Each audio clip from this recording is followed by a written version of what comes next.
Alors, trois conditions minimum, à mon avis. La première, c'est la volonté politique, c'est-à-dire qu'il faut qu'il y ait, de la part des autorités locales, a priori le préfet et son équipe, et les services de l'État concernés, une volonté forte de s'engager, parce que ce n'est pas une démarche, si vous voulez, ce n'est pas un règlement, ce n'est pas une loi, etc. C'est une dynamique, donc il faut une volonté politique.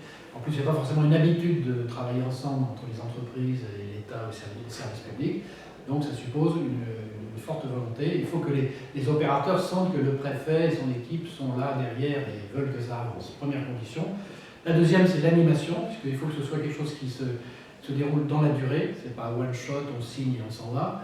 Et donc, ceci suppose une animation qui peut prendre diverses formes. Bon, le plus souvent, il y a des comités de pilotage présidés par le préfet, le sous-préfet ville ou d'autres personnes désignées par le préfet. Ça, c'est un peu, je dirais, le service minimum, le comité de pilotage annuel.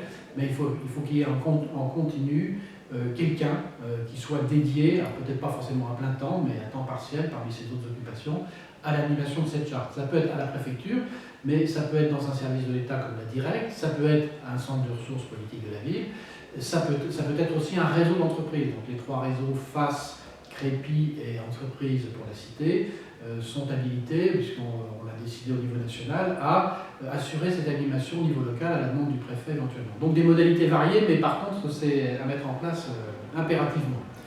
Et la dernière condition, c'est l'innovation, c'est-à-dire qu'il faut inventer, à partir de ce que font déjà les entreprises, à partir de ce que fait déjà l'État ou les services publics, inventer de nouvelles actions, notamment en incitant les entreprises à travailler ensemble, à monter des projets mutualisés, comme par exemple des parcours de stage de troisième inter-entreprise, des parcours d'accès à l'emploi qui appliquent plusieurs entreprises, des choses comme l'implication d'entreprises dans la garantie jeune, enfin bref, un certain nombre d'actions un petit peu nouvelles. Il faut avoir l'esprit ouvert et imaginatif. Ce n'est pas un truc plan-plan où on applique à la lettre un règlement, c'est quelque chose où on doit être dans l'innovation et dans la dynamique.